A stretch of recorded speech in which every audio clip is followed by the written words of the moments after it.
Saudações a todos! Novamente estamos com o programa Lente da Ciência aqui na UniOeste, com o seu segundo episódio. Lembrando que o programa Lente da Ciência é um projeto de extensão destinado à difusão da ciência para a disseminação e divulgação dos resultados científicos e discussão de temas importantes para a sociedade. O nome do programa é uma homenagem a dois extraordinários feitos científicos. O primeiro remete à lente engenhosamente utilizada por Galileu Galilei, um dos precursores do método científico. O segundo, feito científico, remete à lente do telescópio Hubble, um dos maiores feitos da engenharia astronáutica. Ambos fizeram descobertas impactantes e foram eficazes em disseminar os seus resultados. Esse projeto de extensão é idealizado e executado pelo Programa de Pós-Graduação em Química e pelo Programa de Educação Tutorial do curso de Química, ambos da Universidade Estadual do Oeste do Paraná, no campus de Toledo. E hoje, no segundo episódio, nós temos aqui a honra de ter a doutora Josélia Lager Manfio, graduada em Farmácia Industrial pela Universidade Federal de Santa Maria, mestrado em Ciências Farmacêuticas pela Universidade Federal do Rio Grande do Sul, com doutorado em Ciências Farmacêuticas pela Universidade de São Paulo, na USP.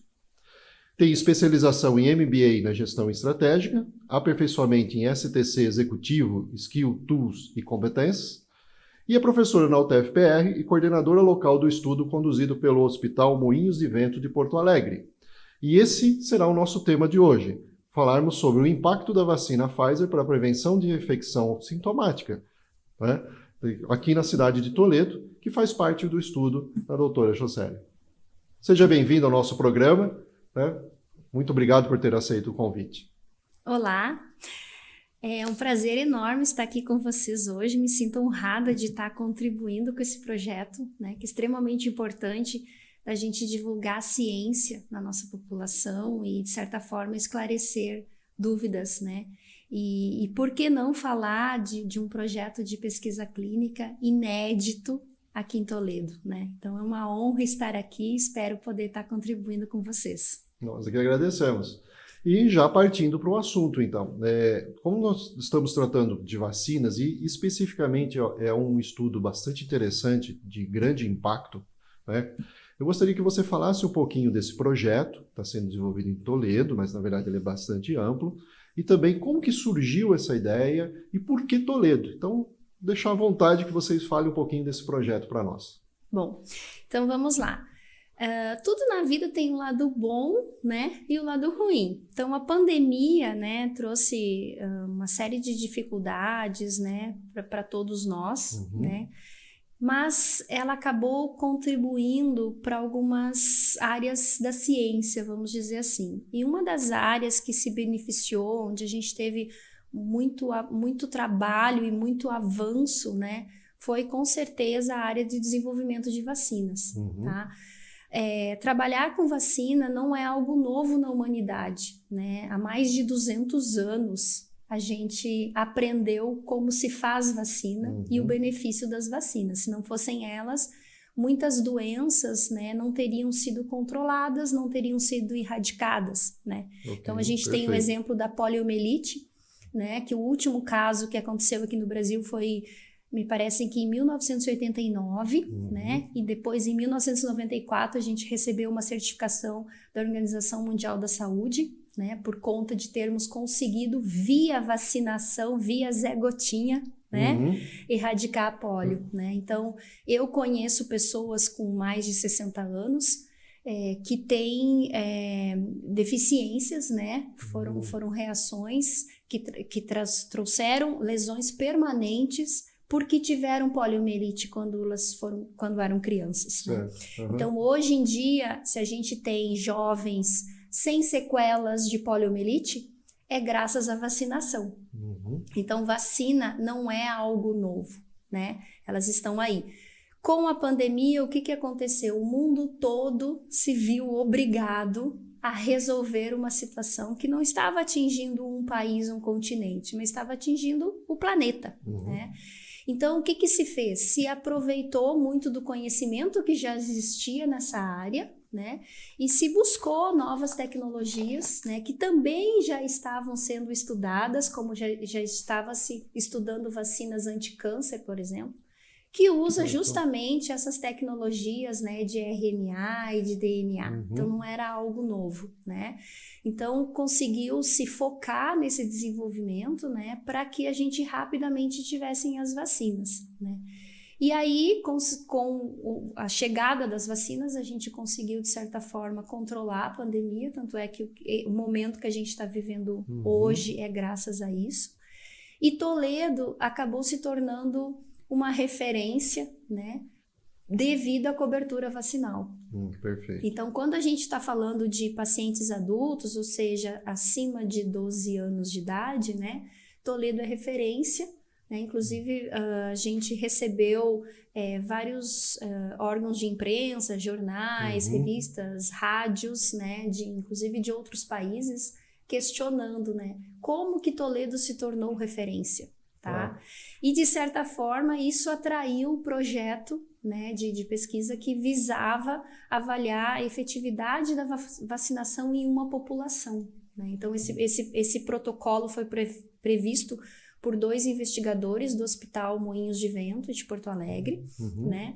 Faz parte de uma categoria de pesquisa clínica que a gente chama de estudo observacional. Tá? Como é isso? É um estudo que não tem interferência nenhuma, a gente não está aplicando um medicamento, a gente não está aplicando um procedimento diferente. O paciente segue a rotina de vida dele normalmente, né? A gente colhe informações a respeito do estado de saúde. Então, quando o paciente vai participar da pesquisa, claro que tem todo o ritual da pesquisa clínica, o projeto tem que ser aprovado por um comitê de ética, né? Tem toda a normativa de boas práticas clínicas, tem um consentimento livre esclarecido que a pessoa assina, né? Então tem toda a questão da não maleficência, da beneficência, do voluntariado, tudo isso é preservado, mas a pessoa, na verdade, responde um questionário sobre o estado de saúde dela, né? E aí, com esses dados, é que a gente vai estar avaliando, né, qual foi o impacto da vacinação em geral, né? É um projeto patrocinado pela Pfizer, mas ele não avalia apenas a vacina da Pfizer. Na verdade, ele avalia como que a população de Toledo, então, com uma alta adesão à vacinação, como que a doença se comportou aqui, né? Diminuiu o número de casos, diminuiu a incidência de sintomas graves, né? Diminuiu a mortalidade da população. Isso foi conseguido graças a 1 dose, 2 doses, 3 doses de vacina, né? E também qual foi a vacina, vamos dizer, das disponíveis que teve uma melhor performance na população de Toledo. Né? Então esse é o grande objetivo da pesquisa que está sendo desenvolvida aqui.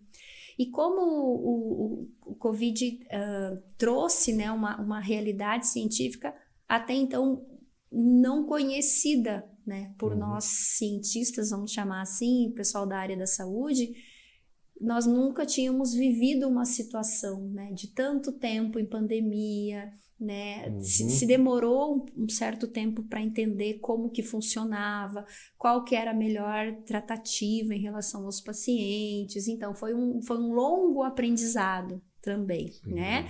Então, o que a pesquisa, né, nos traz? Que é importante, aí, mesmo agora na fase que a gente está, entender plenamente qual foi o desempenho, né, dessas vacinas e o que vai acontecer, né? O que vai acontecer no futuro com essa população vacinada, né? Realmente a gente precisa estar a cada 6 meses, a cada 4 meses, na verdade, tomando uma nova dose. Certo. Então, esses estudos observacionais, né, tanto avaliando o impacto de vacinação, quanto avaliando o que aconteceu com esses pacientes pós-Covid, são extremamente importantes, né, para que se trabalhe políticas públicas, né, e protocolos médicos, inclusive, de tratamentos pós-Covid, por exemplo. Tá? Interessante isso. Quer dizer, o Toledo teve um destaque em relação à questão da vacinação, pela gestão, talvez, né, de como agiu em relação à pandemia, em relação à vacinação. E com esse destaque, ele vai conseguir ter mais ainda informações pelo estudo observacional para realmente trabalhar algo que a gente sempre fala, né? A gente tem que ter estudos, evidências e formular políticas públicas, porque é isso que, na verdade, que vale no final da ponta lá, né? Com todo o estudo científico. Com certeza. Né? Quando a gente estuda saúde pública, né, a gente sempre ouve, né, que o melhor remédio é não ficar doente. Né? Porque a gente não há como prever e não há como garantir, né, tratamento para todos se todos ficarem doentes ao mesmo tempo. É o que a gente viveu na pandemia, né? Então, assim, dentro dessa prevenção, a vacina é a principal bandeira, né? E aqui em Toledo, a gente viveu, né, os moradores daqui puderam presenciar todo o esforço que foi feito para se vacinar toda a população. Então, assim, foram abertas várias frentes de trabalho, né?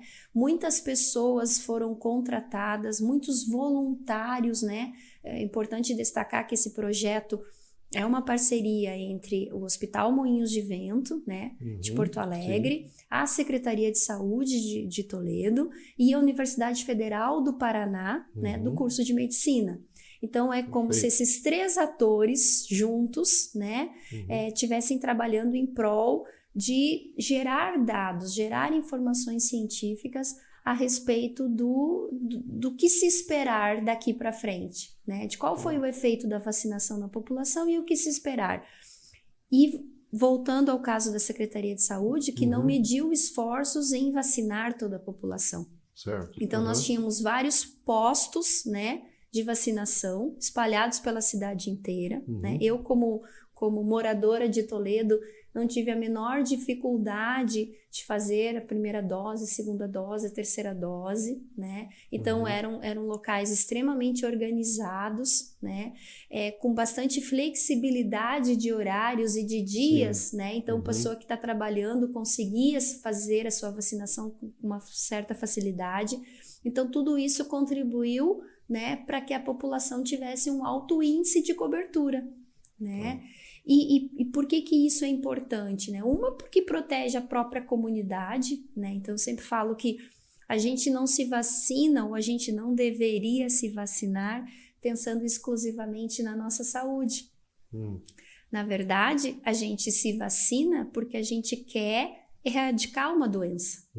A gente quer acabar com aquela doença, né? Que foi o que aconteceu com a poliomielite, né? Então, assim, basta uma pessoa não se vacinar para a doença poder continuar circulando entre nós, né? E aí ela se torna uma ameaça, né? Porque a gente não sabe como que cada organismo vai reagir, né? Tem pessoas que têm, né, um sistema imunológico mais eficiente, vamos chamar assim, que combate a doença e a doença não deixa sequela, né? Não causa sintomas graves, mas tem outras pessoas, que podem sofrer muito mais com uma doença. Então, tudo que a gente não quer são pessoas doentes. Então, isso que a gente tem que pensar como sociedade, né? Então, eu não quero que o meu vizinho esteja doente, né? Que uma cidade inteira esteja doente, porque vai faltar recurso. É impossível tratar todo mundo ao mesmo tempo. Então, eu não quero que as pessoas fiquem doentes. Então, o que eu faço para que as pessoas não fiquem doentes? Eu acabo com a doença. Claro, né? claro. E aí, uma forma é a vacina, né? Porque a vacina, ela acaba ensinando o nosso sistema imunológico a se defender. O dia que eu tiver contato com aquela vacina, com aquela doença, se eu tiver, o meu organismo já sabe que aquilo ali tem que ser combatido. Né? Ele não é pego de surpresa. Né? Não, perfeito, é um acordo coletivo. É um acordo coletivo, exatamente. Interessante. Deixa eu aproveitar então um gancho aí, né? Principalmente em relação até à vacina da Pfizer, mas outras, às vezes houve uma série de questionamentos pelo tempo que foi rápido o desenvolvimento, né? Como pode, essas coisas, né? A gente escutou muito isso de pessoas, às vezes, que não procuraram as fontes, né? Para saber como funciona. A gente concorda que, às vezes, o funcionamento, né? De como uma vacina age no corpo humano, como ela é fabricada, às vezes realmente é complicado, não é tão simples, né?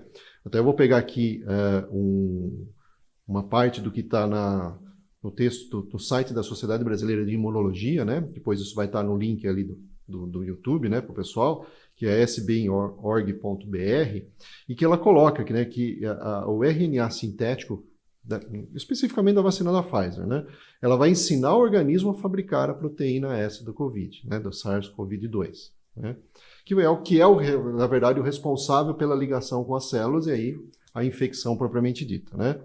Aí ela é coberta com uma capa de lipídios, né, até isso foi discutido, inclusive, numa reunião da Sociedade Brasileira de Química, na parte de nanotecnologia, né? Porque essa tecnologia de nanolipídios, ela já é antiga, no final das contas. Então, há 20 anos já se falava dela na faculdade. Exatamente. Então, ela é bastante segura, né? Ela tem bastante estudo. Então, a própria Sociedade Brasileira de Imunologia diz, olha, não vai modificar alteração nenhuma no genoma humano, não, né? Ela vai cumprir aquilo que ela tem que cumprir como vacina. Como você disse, estimular o nosso organismo, a nossa imunologia. Tá? Mas eu vou te perguntar então de outra maneira agora. Em relação à parte regulatória, tá? A Anvisa é um dos órgãos, né, é o órgão, na verdade, que regula a parte, por exemplo, das vacinas, medicamentos, etc.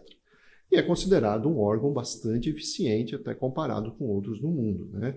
Como é que é esse assunto regulatório, então? Né? Se uma vacina foi aprovada pela Anvisa, né, ela deu o cheque lá, deu o carimbinho dela, o que isso significa no final das contas, em termos regulatórios? Como é que funciona isso? Tá, então vamos lá. Ainda bem que você me perguntou da parte regulatória, porque imuno não é um assunto fácil, Sim, hein? Claro, eu imagino. Bom, então, primeiro, essas vacinas de tecnologia de RNA e DNA, elas já vêm sendo estudadas há muitos anos, tá? Então, como eu disse, entrou a questão da pandemia, né? Muitos pesquisadores que estavam trabalhando com esse tipo de tecnologia de vacinas anti-câncer, por exemplo, aproveitaram o conhecimento que já se existia, né? Claro. E focaram em acabar com o vírus COVID, tá? Do SARS-CoV. E aí o que acontece? Isso fez com que esse desenvolvimento fosse um pouco mais rápido aos olhos, né, nossos, do público em geral, que não estávamos acompanhando o dia a dia desses avanços tecnológicos, né? Do ponto de vista regulatório, a gente tem uma das agências mais rigorosas do planeta, tá? E eu digo isso assim com bastante segurança, né? Porque hoje eu estou como professora na UTF-PR, mas eu tenho uma carreira dentro da indústria farmacêutica, né? Eu tenho mais de 20 anos trabalhando em desenvolvimento de medicamentos em indústria farmacêutica. Então, assim, pelo menos desde 1998 eu bato na porta da Anvisa, né, para reuniões técnicas, para discutir lançamento de produto, discutir registro de novos produtos na Anvisa. Certo. Então, assim, a Anvisa ela é extremamente crítica, né, e muito rigorosa. A nossa legislação ela é muito semelhante à legislação do FDA, né, que é a agência americana, né, e a legislação da Comunidade Europeia, tá? Com algumas peculiaridades Brasil, que de forma alguma facilitam o registro de produtos. Muito pelo contrário, nós somos muito mais rigorosos, né? Até pela nossa cultura, né? De que, por exemplo, você faz uma pesquisa, você tem que apresentar o dado, isso tem que estar muito bem escrito, porque senão a gente já desconfia. Ué, de onde que saiu aquele valor? Será que tem alguém querendo tirar vantagem? Então a gente tem naturalmente, né, pela nossa cultura, essa desconfiança de será que alguém vai aplicar o jeitinho brasileiro aqui? Por conta disso, né, a Anvisa é extremamente rigorosa em termos de rastreabilidade, né? Aquela pesquisa foi feita, onde que foi feita, cadê a informação, está bem escrita, está claro, e isso de uma forma um pouco até diferente, né, das agências americanas e europeia, que tem uma cultura diferente da nossa, né? Então, o que acontece? a vacina, legalmente, ela é um medicamento, faz parte da categoria de medicamentos biológicos. Então, a gente tem uma legislação, essa legislação estipula como que esse produto tem que ser produzido, como que tem que ser o controle de qualidade desse produto, né? E como que tem que ser todos os testes pré-clínicos, clínicos, né, necessários para comprovar a segurança e a eficácia desses produtos. Tá? Então, esse estudo, vamos dizer assim, que é o que a gente chama de dossiê de registro do produto, tem que ser apresentado para a Anvisa. E a Anvisa não aceita, diferente às vezes de outras agências, ela não aceita registrar aqui no Brasil só porque o produto foi registrado no FDA, por exemplo. Entendi. Toda a documentação tem que ser apresentada aqui de novo. Né? E ela vai fazer questionamentos. Então, assim, tem a área técnica especializada e essa área técnica costuma fazer exigências, né? Que seriam, elabora perguntas de situações que não estejam claras, tá? E se ela não concordar ou se ela entender que, na dúvida, a Anvisa sempre diz não. Ok. Tá? Então, ela é extremamente rigorosa. Então, assim, do ponto de vista como população, se a gente tem um medicamento qualquer, né, incluindo vacina, aprovado pela Anvisa, com certeza, né, a empresa detentora desse produto teve que apresentar todas as provas, né, de segurança e de eficácia para que esse produto pudesse ser registrado aqui no Brasil. Tá? Então, quanto a isso, a gente pode ficar seguros. E a equipe que analisa isso, vamos dizer assim, de técnicos profissionais da Anvisa, eles têm... A Anvisa não tem viés político, vamos dizer assim. É o técnico que decide, né? Se o técnico julgar que aquele estudo não é condizente, ou que, na verdade, não provou, ou que tem dúvida, o produto não é aprovado e não tem quem consiga fazer com que ele chegue no mercado. Tá? Então, quanto a isso, a gente pode ficar muito, muito tranquilo, né? De que o produto, para ser aprovado, ele realmente tem que ser digno disso, né? Senão ele não entraria em comercialização. Tá?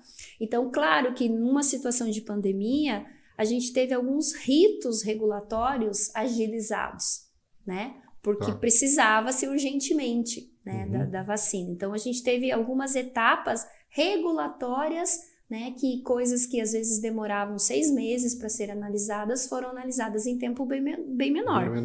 A própria equipe da Anvisa, né, o gerente, o Gustavo Mendes, ele mesmo falou várias vezes, né, eles não pouparam esforços, né, para chegar o documento, já avaliar e já na mesma, assim que possível, já dar o retorno, se estava atendendo todas as exigências legais, reuniões com as empresas, né? Então, no próprio site da Anvisa, você consegue visualizar o número de reuniões técnicas que a Anvisa fez com cada um dos fabricantes das vacinas, né? Justamente para fazer essas discussões, se os estudos estavam condizentes, se faltava algum item, se precisava ser complementado, né?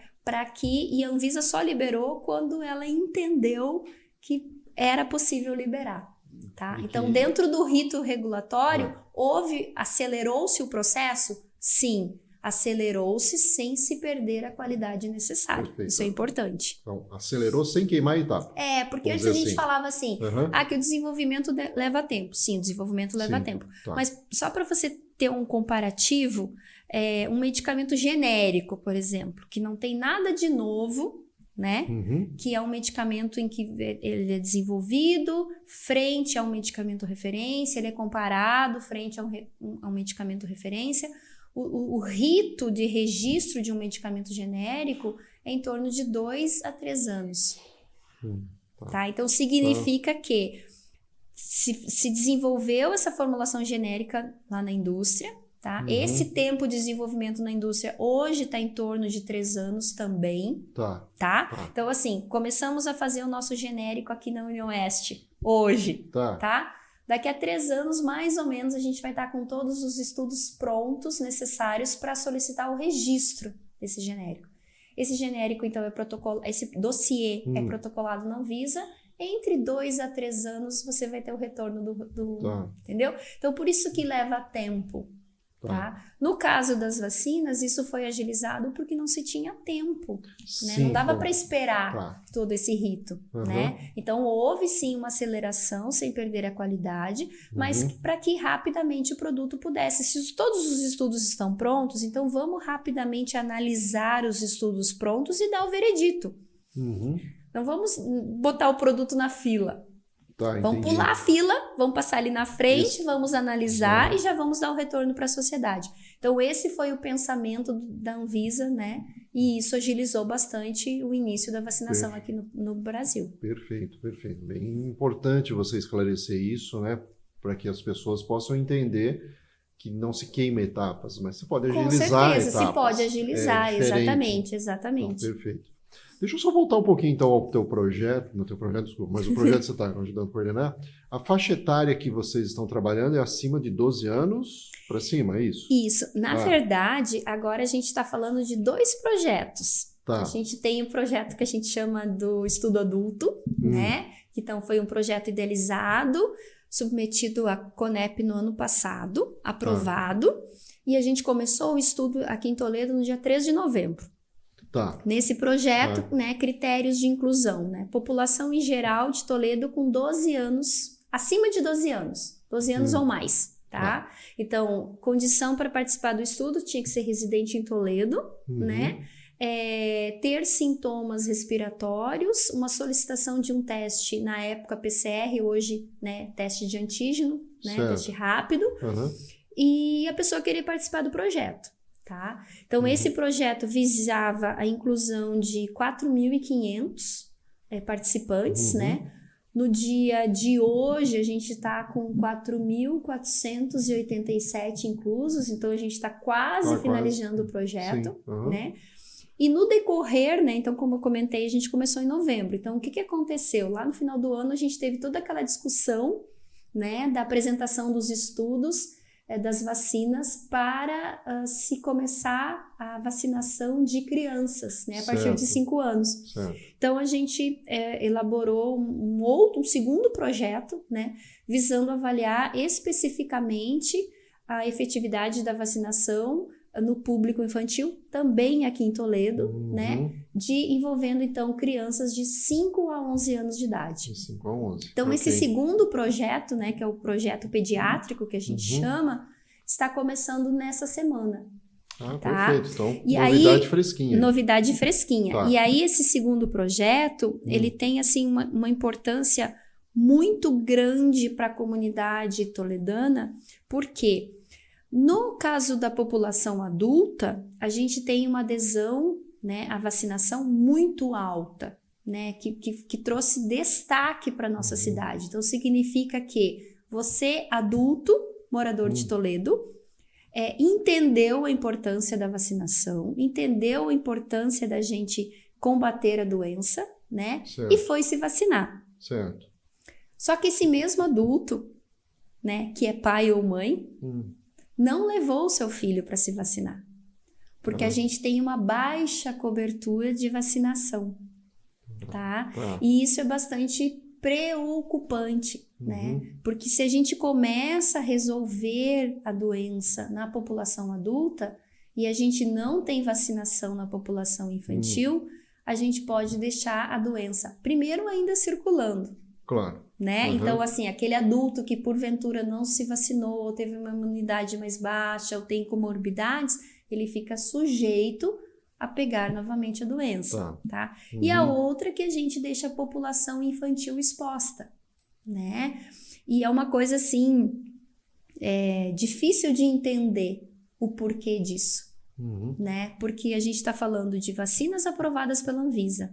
A mesma Anvisa que aprova a vacina do sarampo, a vacina da poliomielite, a vacina da gripe. É a mesma equipe, né? Claro. Então, assim, com os mesmos critérios, né? Então, assim, não faz sentido. Por que eu vacino o meu filho, né, para qualquer uma outra doença do programa e não vacinaria ele anti-Covid? Né? O porquê disso? Quem deixou de vacinar, o motivo, né? E entre os motivos, pelo menos 18% das famílias disseram que tinham medo das reações à vacina, né? Que é algo assim, não vou dizer que seja comum, você pode até complementar, mas que existe e depende muito de pessoa para pessoa, aquela um pouquinho de febre, um pouquinho de dor no braço, tudo. São reações muito comuns e que a gente também, desde que eu me conheço por gente, eu já sei disso com todas as vacinas que eu tomei, né? Mas 14% declararam que vacinas para doenças não precisam mais, porque não existe mais a doença, né? Então você percebe aí um pouco, talvez ali, além de outras coisas que infelizmente a gente tem que falar, fake news, pessoas que às vezes não entendem nada das áreas, falando algumas coisas um pouco absurdas, ou mesmo que tenha algum fundamento, mas que ainda está precisando de um respaldo maior. Mas a gente percebe isso com outras vacinas também. Eu não sei se é uma percepção que, a partir disso, você também pode comentar alguma coisa. Infelizmente, a gente sabe, existe um movimento anti-vacina, né? Então, assim, o que eu sempre falo, né? Vacinação, como aqui mesmo eu abordei no início, né? Você não se vacina para você se vacina para a comunidade em que você está vivendo. A gente vive em sociedade. Então, assim, eu me vacino pensando eu quero eliminar aquela doença, né? Não quero que essa doença se instale na minha família, na minha comunidade, no meu bairro, porque eu quero empregar os recursos da saúde que estão à disposição da população para atender situações em que não se tem como resolver, que eu não tenho vacina, que é uma doença crônica, um acidente.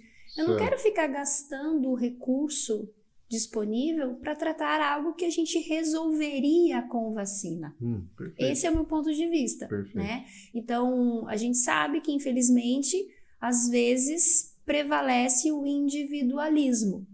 Eu sou bem de saúde, né? Eu tenho uma boa alimentação, eu tenho uma boa condição. Se por acaso meu filho tiver sarampo, eu vou lá no meu médico particular, e, enfim, eu resolvo. Sim, mas o vírus do sarampo fica circulando. Certo. E o sarampo é um exemplo de uma doença que estava erradicada e que, devido à falta de vacinação, a falta de adesão, né? Ela voltou. E aí, onde que pega? Pega de novo na população, às vezes, mais carente, que não tem acesso, né? O que tem dificuldade para ter acesso. Então, estarmos todos imunizados, para mim, é uma questão de humanidade. É uma questão de viver em sociedade e você paga um preço por você viver em sociedade. Sim, claro. Né? O teu direito termina onde começa o direito do outro, né? Então, eu tenho direito a ter saúde. Então, eu preciso que você se vacine para que todos nós tenhamos saúde. Esse que é o ponto, né? Não, perfeito. Isso mostra, então, a importância desse projeto que está sendo desenvolvido aqui em Toledo. E aí fica sempre uma questão, né? Como que é começar um projeto como esse, tão amplo, tão grande, tão importante, né? Como é formar a equipe, como é que se forma uma equipe?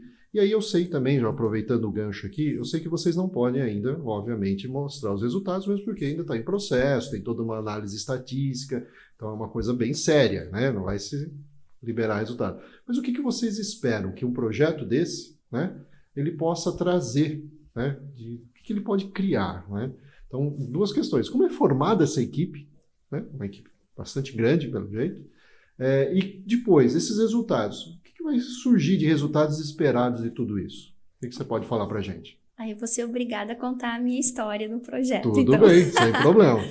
Bom, tudo começou quando eu fiquei sabendo pela imprensa que Toledo ia ser uma das primeiras cidades do Paraná a vacinar adolescente.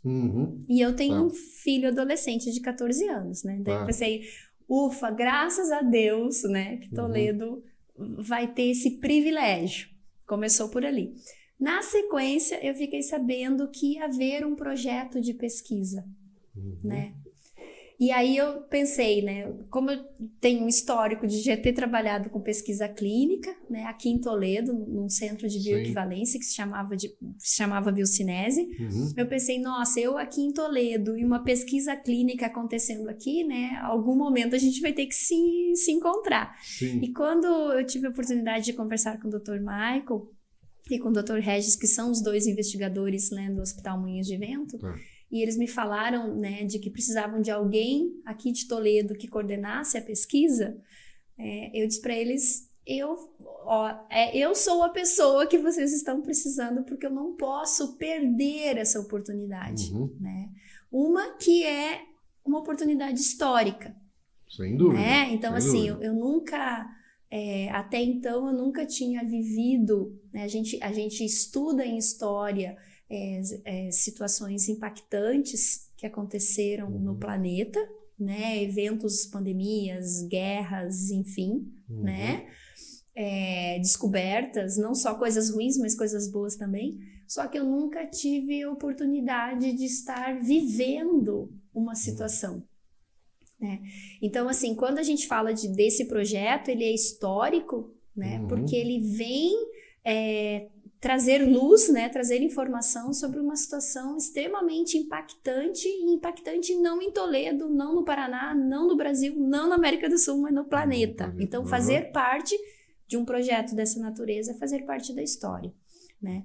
Segundo, é que dentro do mundo científico, né, infelizmente, muita coisa acontece dentro dos grandes centros. Certo. Quando a gente está no interior, a gente tem mais dificuldade de ter acesso, né?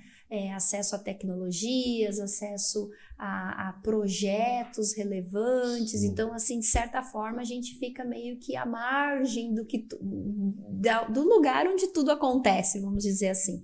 Então, estar em Toledo, né, numa cidade maravilhosa, no interior, né, e ter a oportunidade de participar de um projeto, né, dessa envergadura, né, Toledo é a única cidade do Brasil que está sendo feita essa pesquisa. Certo. Então, isso é muito impactante, né?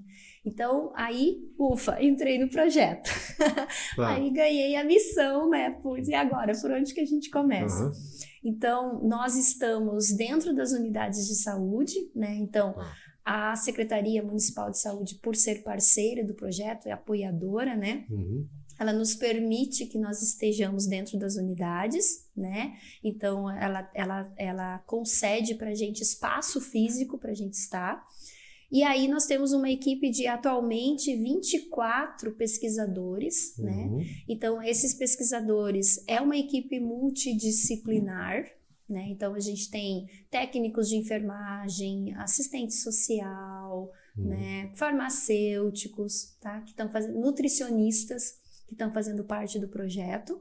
A condição primordial é uma pessoa que seja da área de saúde ou que já atue na área de saúde em Toledo, né? Que conheça, que tenha essa flexibilidade, esse jeito de tratar com o paciente. Porque como que o projeto em si funciona, né? Eu falei que são a população de Toledo. Então, a população que chega no centro de saúde com sintomas respiratórios, né?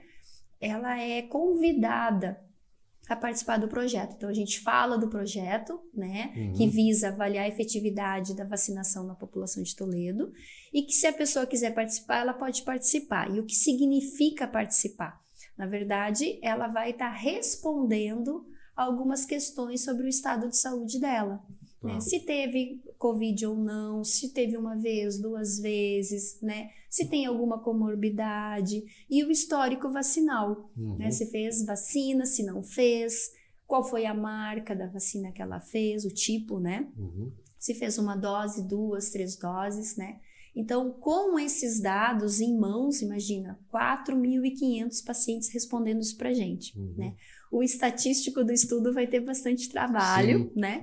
Porque ele vai ter que compilar todas essas informações e no final de tudo isso concluir que, né? Vacinação fez diferença na população? Sim ou não? Né? 1 dose, 2 doses, se comprovou que 2 doses foram mais efetivas do que 3, né?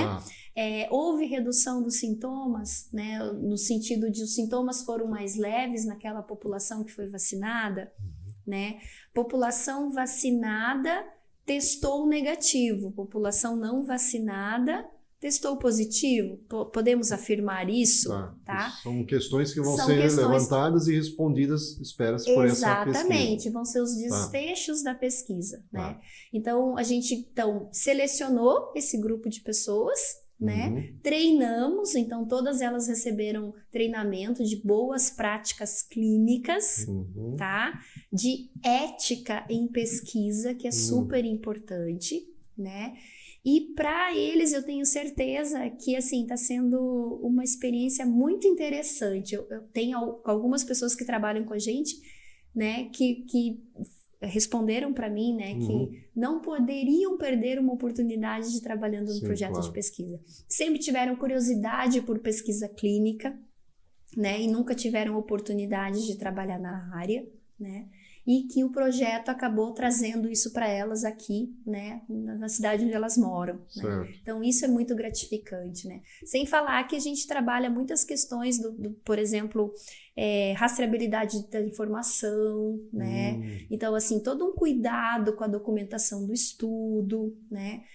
Um dos documentos muito importantes na pesquisa clínica é o termo de consentimento livre esclarecido. Tá? Então, ou seja, qualquer pesquisa que você for fazer, que você for responder dados da sua vida, a gente pode considerar como uma pesquisa clínica. E para isso, você só participa, né, se você receber todas as informações. Por que você deveria participar? Se você vai ter algum benefício, né? Se você vai ter algum malefício em participar, né? E você só pode participar de uma forma voluntária. Ninguém pode obrigar ninguém a participar de um projeto. E como é que você declara que você está participando voluntariamente?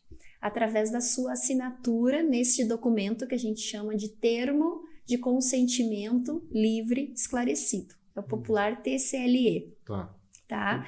Então, claro que toda essa documentação é avaliada por comitês de ética, né? Então, no caso do nosso projeto, ele passou no Comitê de Ética do Hospital Moinhos de Vento, no Comitê de Ética da Universidade Federal do Paraná, parceira do projeto, né?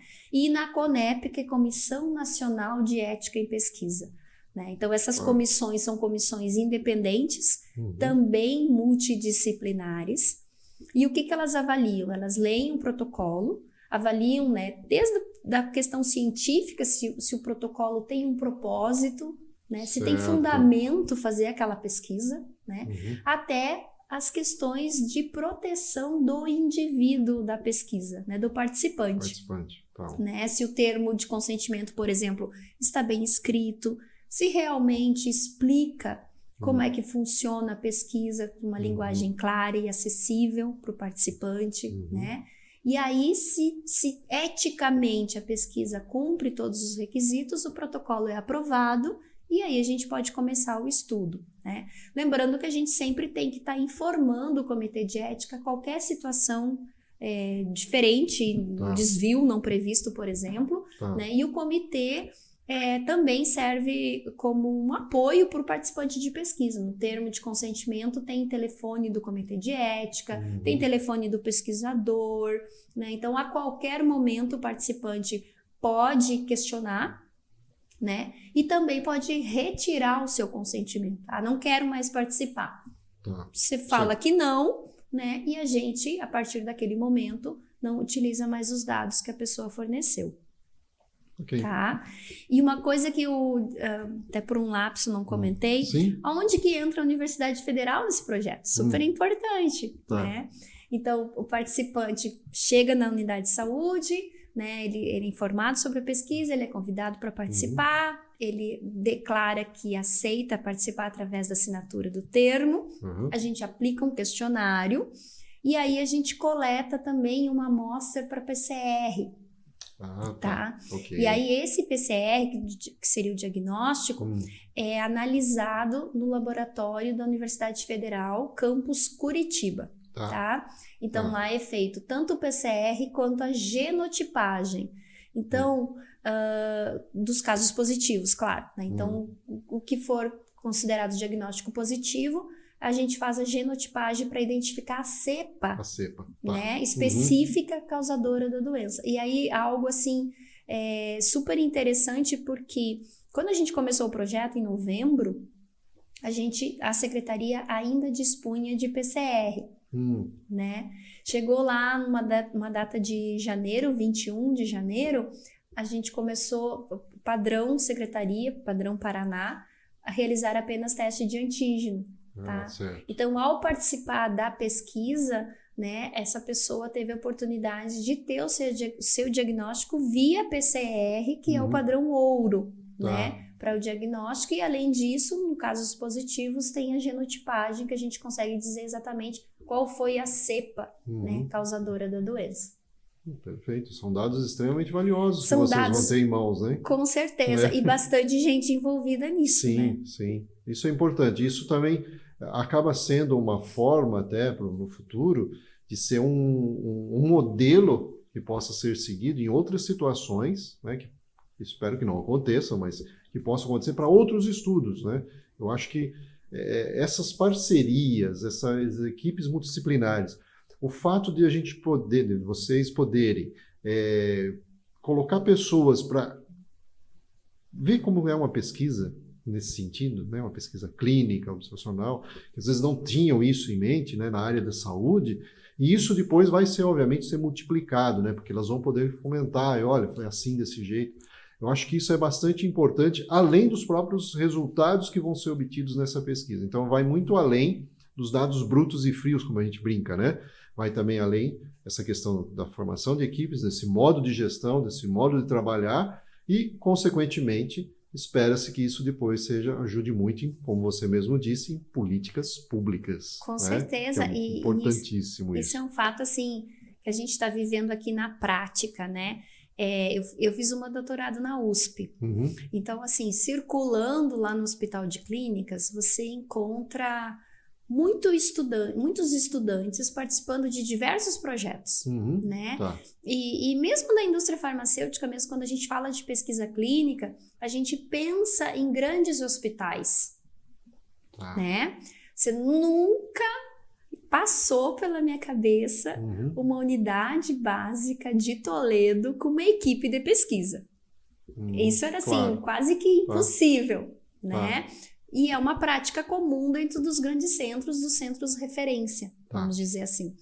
Aqui em Toledo, a nossa equipe, faz parte também da nossa equipe vários acadêmicos de medicina da UFPR. Perfeito. Né? Então, assim, eles estão tendo uma oportunidade acadêmica, do ponto de vista, estou trabalhando com pesquisa enquanto eu estou na minha formação, e, de certa forma, uma oportunidade profissional, né? Porque esse projeto tem um centro coordenador, que é o Hospital Moinhos de Vento, tem um financiador, né, que é a Pfizer, então, assim, já é uma experiência profissional. Então, eles estão unindo o útil ao agradável, eles estão participando de um projeto e, ao mesmo tempo, tendo muitos deles, a sua primeira experiência profissional dentro da área de pesquisa clínica, né? E tudo isso em Toledo. Né? Então, assim, a gente se sente muito orgulhoso, né? Com certeza. Legal, muito interessante.